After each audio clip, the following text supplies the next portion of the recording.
Welcome to the God is Not an Asshole podcast. If you are one of the many people done with religious dogmatism, hang on. You might sense transcendence, but your church or other faith community never seem to get off the ground. You realize that honoring your conscience means more than fitting in and keeping hard to explain rules? Hang on. You could probably think of the goodness in your tradition, and you tried your best to save that baby, but there's so much bathwater.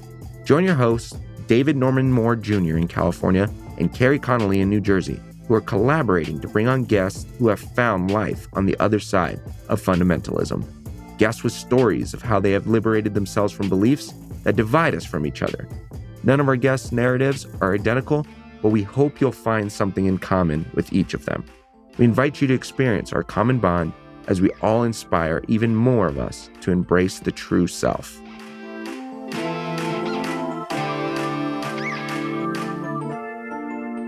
Well, Carrie, we have Doug Pagitt. How would you like to introduce Doug? Oh my gosh, Doug. Well, Doug is the man responsible for it all, right? Because he's the one who introduced us when he was running the open MDiv that I participated in at Christian Theological Seminary and invited you to speak at one of our classes. And here's how I know Doug. I know him as not only as an author and as an activist who has been arrested more times than anybody that I know personally for protesting on the steps of the Supreme Court. But I also know him as a deeply pastoral man and a teacher at heart and somebody who definitely shook up my life in a lot of ways. And I'm super grateful for him and because he did that in all the best ways. So that's how I know Doug Pagitt. How do you know Doug Pagitt? Well, before I say that, when you mentioned Doug being arrested, I just thought of Doug. Have you heard the name Rob Schenck? I know Rob quite well. Yes, you know Rob. Well. Yeah. And Not it's surprised. Interesting. Yeah, we recently interviewed Rob, and he had been arrested, but for really different reasons. Right. You were on polar opposite ends of the American political spectrum, and yet now you're friends. Yeah. How does that happen? Well, I mean, I met Rob after he was an activist. The rest that I know that he was participating in, Rob Schenck, that is, were around abortion access to abortion clinics, because he was an anti-abortion activist. He has since changed his view on a lot of things and includes some of that. And so I met him after that. So, and my arrests have been around gun-related issues, capital punishment, and overall police actions. And the White House. So generally trying to get the Trump administration to stop imprisoning children. So that was the stuff that I was engaged in. So Rob and I were in different topics at different times of our arrests. My arrests have been more recent in my life. His were in his previous life. And so, yeah. Well, and to answer Carrie's question, I'm not sure exactly how we met. Your recall may be better than mine, but I do remember you sitting behind a microphone, and we talked about my book a few years back. And I remember noticing what a great interviewer you are. Maybe you should be interviewing Carrie and me. Maybe. Well, we should do that on our podcast. I would love to talk with both of you on our podcast about that. Maybe we'll make this a part 1 and a part 2. Okay. I love that idea. Really That's a great idea. But thank you for that, David. Yeah, I do remember your book coming out. I mean, this may have been 7 or 8 years ago. Could that be right? Even longer than that? That was 2017. So not quite that long ago. But okay. Yeah, it was, after all the stuff happened.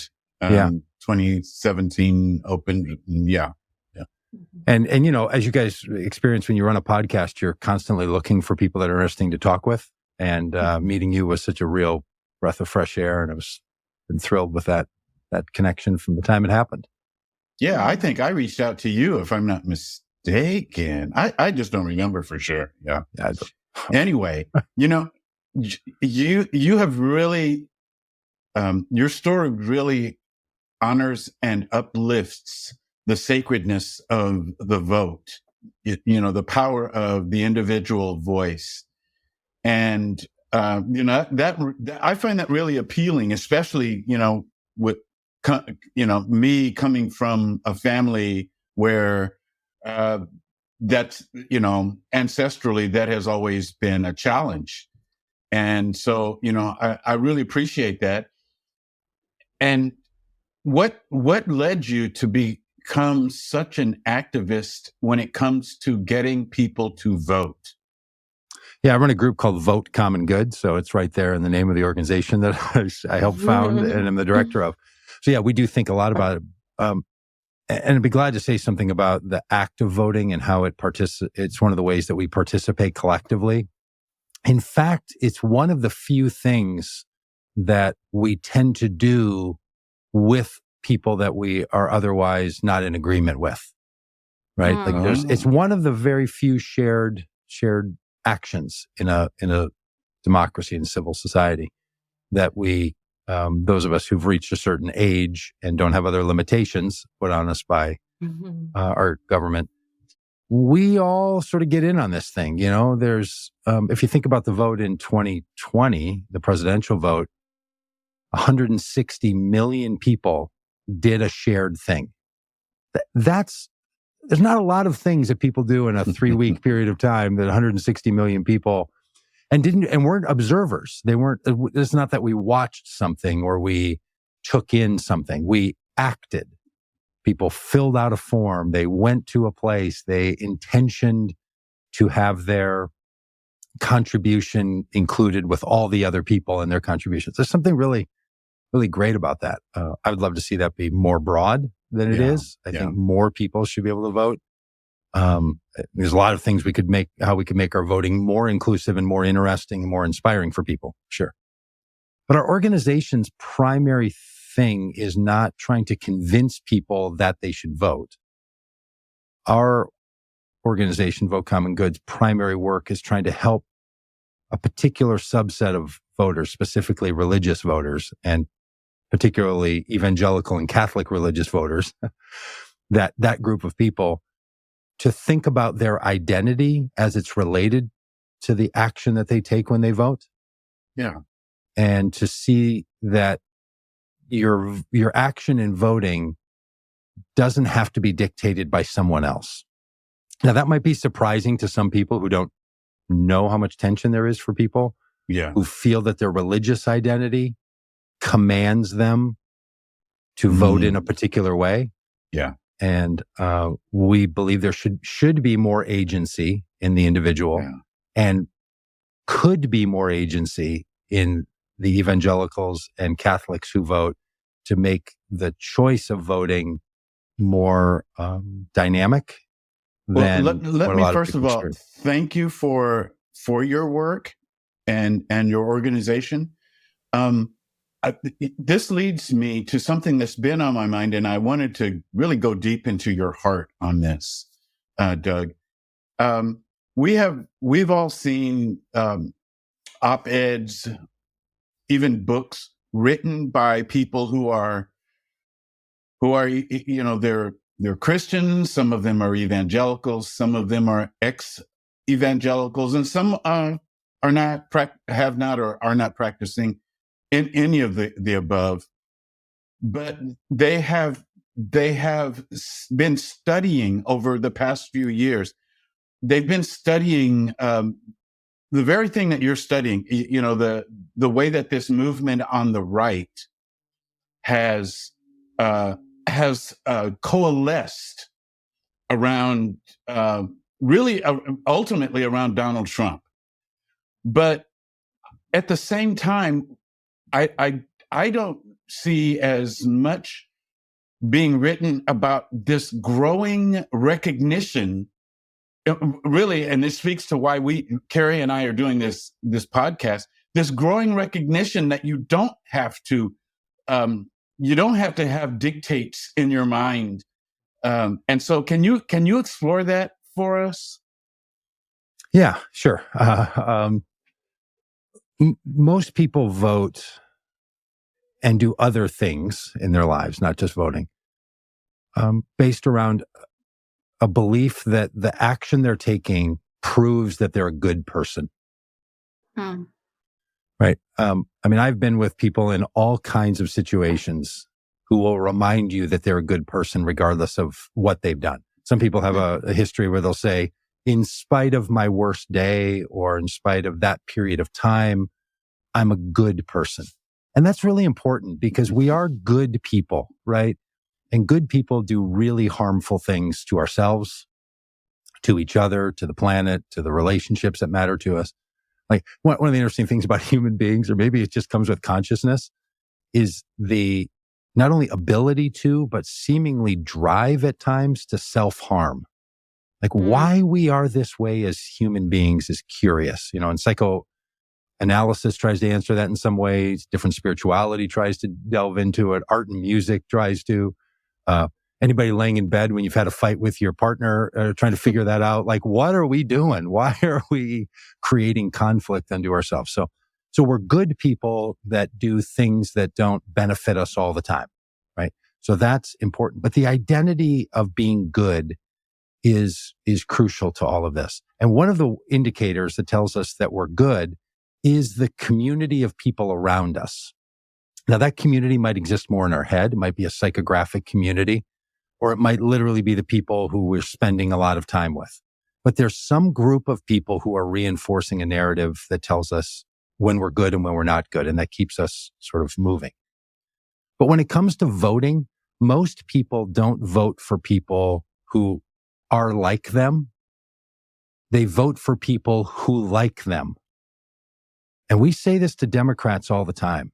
If you're baffled by the fact that that evangelicals and Catholics and highly religious people keep voting for Republicans who are anything but that, specifically Donald Trump, but more broadly others, you hear it all the time, right? People are like, why do these evangelicals vote for Donald Trump? He's nothing like them.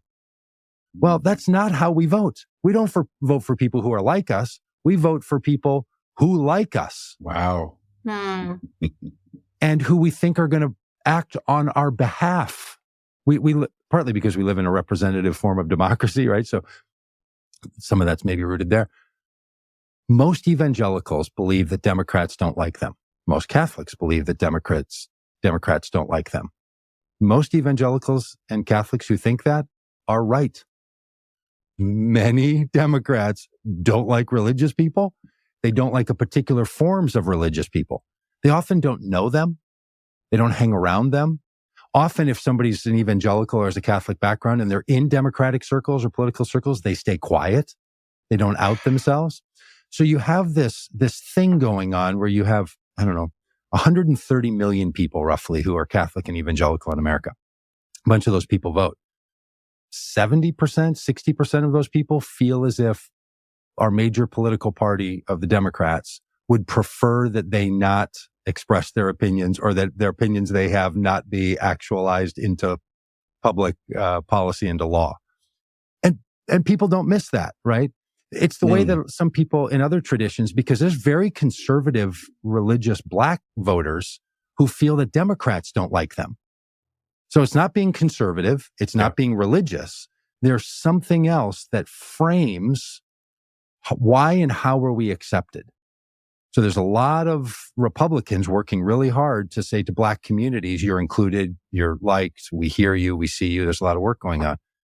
Our organization is this little bitty effort that tries to say to evangelical and Catholic voters, if you're thinking about voting for a Democrat or not voting for a Republican, so you're going to pay a cost, you're going to pay a price. There's some people who recognize that, see you, and will cheer you on. That's what our group does. We used to think maybe we could get Democrats as a whole to be more aware of, just at the littlest level. Like we do a whole training with candidates. We train Democratic candidates and Democratic systems on how to express the fact that you like people. And some of them do it fine. But that's part of what's going on, right? So here's what it is. People are good people that don't always do good things, but they want to be around people who like them. That frames seventh grade, and that frames, all of us as adults of how we're living in the world, right? That's so true.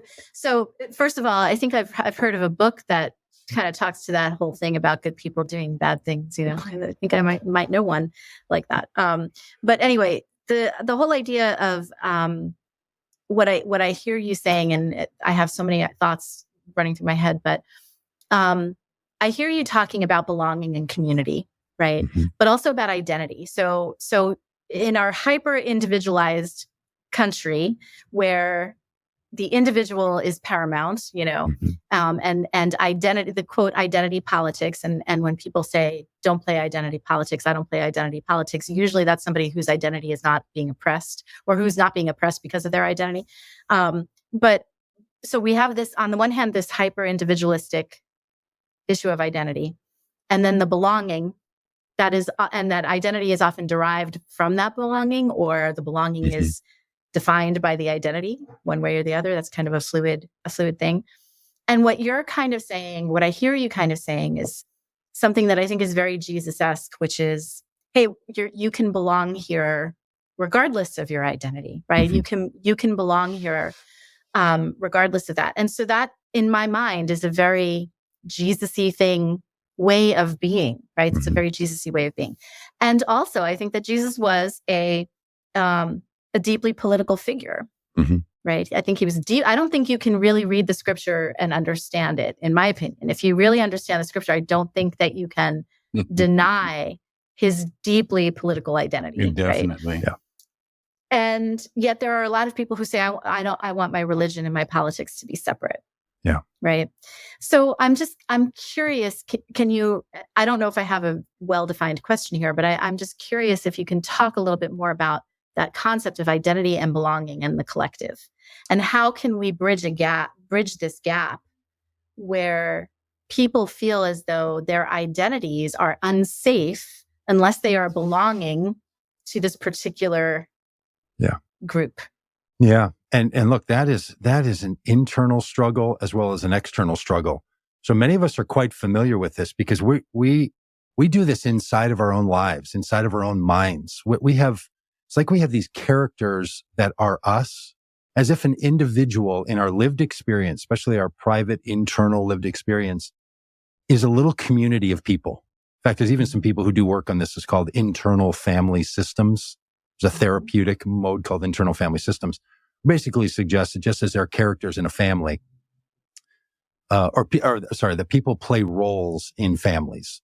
Somebody's the peacekeeper, somebody's the host and organizer, somebody's the playful one, somebody's the one that always comes late. Like, it's just a thing we do. And we fall into these family systems and patterns. And, you know, the holidays are a good reminder that it's hard to break those patterns when we get back together. Right? Well, actually, that same thing, revert to those patterns. You revert to them because they're so natural, right? Like, you're like, oh, you feel at home. Literally at home, you play a different character. We do that same thing in our minds. There's like a version of, some people like divide it up by like, hey, when I go to work, I'm a certain kind of person, but on the weekends, I'm totally different. I get to be a little bit more playful, or somebody's a little bit more rebellious at times. And then this other part of their brain is telling them, hey, take care of your business, do your stuff. And then there's a resistor in there. Like, we're complex just as an individual, right? So we have all of this flow. And some of our resistance to being truly inclusive, and meaning not only that we include people who are different than us, but people who differ from us, who are in opposition to us. That's another kind of inclusion, right? This is part of the reason, Carrie, maybe like you were bringing up the Jesus story, that I find such attraction in the Jesus story. I heard it early on in my Christian experience, and I think about it regularly, that in the Jesus story, at the peak of the crisis, Jesus is surrounded by a betrayer, a denier, a doubter, some people seeking selfish means. And the cost of all that was really high. Life and death. Not like, sure, we're all going to play, let's set aside our political or social cultural differences and just join together on the soccer field. Not that at all. It was like, someone could die here and ultimately does, and someone else then in regret suicides, and right. There's all this going on in that story. It's such a human story.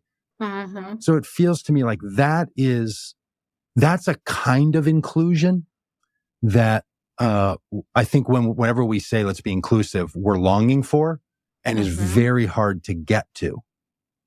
I don't think politics as an identity, your political identity, is the best place for that level of inclusion. Right? The rules in politics are not safe enough for people to feel like, hey, they matter, right? They really matter. I have somebody in my family who is gay, and that person's literal safety, is dependent upon how I vote and how other people vote, right? Yep. And that is something that really matters. And so I get frustrated with people who are apathetic and they say like, oh, I don't vote, or that's not that important. Yes, it is. I'm talking about this person's actual safety walking down the street, and so I think that you're right that kind of belonging and community in the political sphere is not really plausible. But at the same time, how do we make inroads? Because there are good friends who I have who are in law enforcement, and I am very critical of police, right? This is just who I am. That's, if you know my work at all, you know that. I have had some of these friends come to me and say, Carrie, do you actually believe that it is okay for a police officer to be brutally attacked when they are attempting to do their job? And of course I don't, because I believe that police officers are human beings, right? But that kind of speaks to the assumptions that are made about me because I align with a certain element of critique of a system, right? That I am automatically dehumanized to such an extent that somebody would believe that I would dehumanize another human being. And they're not wrong for thinking that, because I've seen posts that people on the left have posted that say all cops should be killed. I've seen that, right? And I don't align with that, right? So how do we bridge that gap politically? Because these are all people who are voting, and they're voting a certain way because they think that people like me want them dead. Yeah, we tend to cluster and bundle things together to make sense of the world. It's one of the great experiences of consciousness is that we're pattern recognizers. So we go through the world and we recognize patterns. That's how we recognize the face of our parents, and our brains are really complex. We can walk into a messy office and know pretty much where all the things are that we need, right? Because we can recognize the pattern amidst the chaos. So we're really good at this categorization activity as human beings. And our political system doesn't ask us to vote or to express our opinion on every topic. We choose a representative form of democracy. Short of a ballot amendment or a ballot initiative here and there, we're really not picking the particularities of lawmaking. It's just not how we do it. So you put these three things together, identity and belonging, with pattern recognizing and the options available to us in politics, and you end up with people like, well, if you're going to vote like a Republican, you get the entire package deal. If you vote as a Democrat, if you vote as an independent, people then start to interrogate for themselves and interrogate in one another. You bought the package deal because you picked Republicans or Democrats as your identity. What in that do you and don't you agree with? And when does it become intolerable for you no longer to stick with that package? Right? And we don't allow people a lot of flexibility. And we tend not to want to say things like, I really disagree with something that's in my identity that other people hold really valuable, because it feels like we're not participating well. Yeah. Right? So you may not want to say on a public space, I disagree with people who want to say that all police should be killed. And that's something I will not tolerate. Because you know that the cost of that inside that community may be higher than you want. So I guarantee I'm going to get feedback on that. Yeah, you will whisper that to your dear friend in a private situation, other things you'll say out loud. So if we recognize that we're all in this shared predicament, right? And that's the thing that I've found to be the most helpful, is to say to one another, look, this whole system of life and politics and humaning and whatever we got going on, it's not really set up to work great for everybody. Might not even be set up to work great for anybody. It might work marginally well for just enough people that we're going to keep it going. So we're all in a system that's a little bit off-putting, a little bit broken. There's a riff, there's a tear. That's something that we share. That's what I think we have to get beyond is the hero, villain, victim narrative in life and especially politics and religion. Okay, let me jump in and ask you this. Can you share one way, at least, if not more, some way you have been shaped or reshaped, formed because of encounters with people who see reality very differently from yourself, and it was for your good in order to be checked, if you will? Yeah, I'll give you one sort of, headliner that's so bizarre in some ways and extreme that it might serve as a decent anecdote. For some reason, I always confuse anecdote and in my head, like I start saying antidote, like the thing that prevents something from happening as opposed to something that's it's just the weirdest little brain tick. Like, and I got a hitch on it. But this anecdote might help because it's so bizarre. A couple of years ago when we were traveling the country, and this is the fall of 2020, on our Vote Common Good events, we were holding rallies in many places, including Marco Island, Florida. This is southern Florida on the west side. And we were doing events asking religious voters to not vote for Donald Trump. This is September, October of 2020. George Floyd had recently been murdered just up the street from where I live here. We were in the midst of the pandemic. We're in the midst of the thrusting of the Black Lives Matter effort and movement into popular parlance, all that. So at our events, we would have Black Lives Matter signs that people could take with them, along with other messaging, political faith signs that people could put in their yards. Well, that stirred up a group of people in Marco Island, Florida, who are part of a group that I knew at the time, but are now much more well-known to others, called the Proud Boys. And the Proud Boys started to say publicly, because they were tied in with the police department in Marco Island, Florida, where we had to get a permit to have a public meeting. We have to do this pretty much everywhere we go. We were meeting in a big parking lot. And they started organizing an effort to stop our bus and other vehicles from coming into Marco Island, because we were this woke group of Black Lives Matter people that were going to burn down Marco Island, Florida, right? It's utter nonsense. We start seeing this 3 days before we're going to get there. They're organizing. They're calling all their people from South Florida to come and to get on this little bridge and stop us from coming. So I reached out to the person who was organizing that effort on Facebook. This person named Jason. And I said, "Hey, Jason, I'm Doug. I lead this effort. Can we talk about what's up and what's going on?" So we exchanged a few messages and then got on the phone. Worked out a whole lot of things. So I start to get to know Jason.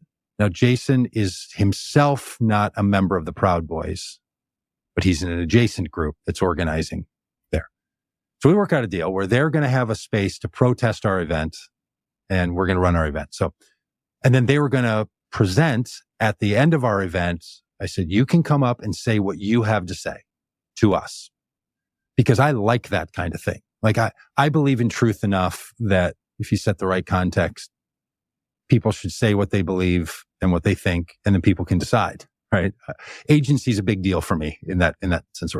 Well, it ends up with a thunderstorm, as is common in South Florida in October, right at the end of our rally event. So it starts raining really hard. So we decide to move this conversation from the public space outside into the Dancing Flamingo bar. So we go into this little bar, and it's 5 or 6 people from our group and 50 Proud Boys and other adjacent supporters. I'm wearing a mask. The people in our group are wearing a mask, and ain't nobody else wearing a mask in that place. So lots of messaging going on, right? And so we Sure. start into this conversation. It's recorded. You can watch it. It's on our YouTube channel. There's lots of places you can watch the whole thing go down. And at one point, I'm just trying to say one sentence and everybody's yelling. Like it's just full of rage and full of yelling. And strangely, David and Carrie, a sense of righteous anger. Like these people are yelling and protesting in a way that I'm very familiar with when people think they have a righteous cause and they're out speaking to systems of power about the way things ought to be. I'm very familiar with that tonality. And that's what I was on the receiving end of from their vantage point, right? They are right. Yeah. I am wrong. They feel a lot is on the line. Like there's a lot going on about how people are afraid. And there's a lot of people on the political left who are like, oh, the problem with all those evangelicals, Trump supporters is they're just driven by fear. Like, again, everybody I know is driven by fear. Are you kidding me? Like, and we have to address that. If that's a valid human emotion. So let's address it. Yeah, for sure. And stop dismissing fear. It's a very real, I mean, if you believe something bad is going to happen, if you truly believe it, caveat that with, there's a lot of people in that movement who don't believe any of this stuff. They are just agitators and hucksters at the highest level. But that's not the people in this bar. These people truly afraid. And I think a lot of it had to do with misinformation and things that were not accurate. But that doesn't change the fact that people are afraid, right? I mean, I don't eat fish because I don't believe there's a safe amount there's an unsafe amount of mercury in all fish on the planet, right? People who disagree with me about that will regularly tell me, and I will tell them. So whether I'm right or they're right, doesn't matter. I'm not eating the fish. I'm actually feel unsafe. I'm like, I take the pregnant woman rule when it comes to fish. If a doctor says, don't eat fish while you're pregnant, I'm like, I'm not eating fish when I'm not pregnant, right? Doesn't have to do with right or wrong or accurate or inaccurate. It's real. So these are really, really scared people.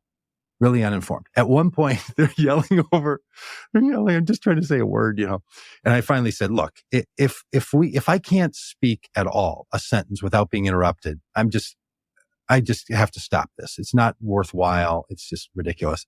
So I said, how about if we try 5 more times? And if we get 5 more of these interruptions, then it's just over. So I'm kind of counting down, right? It's crazy. Finally, this man stands up and screams, shut the F up. And he names his name. And then says, I'm third in charge of the Proud Boys in Florida, and I'm here on behalf of so-and-so, Enrique, who's in charge of the Proud Boys, and I am deputized to tell all of you to shut up, or like declaring it full on a Proud Boys event. This is days after Trump had said, stand back and stand by at the debate. So we get into all that. So we go through all of this stuff. And by the end, there's 3 or 4 people that are pulled together and are like, hey, can we talk a little bit more? And it starts to humanize.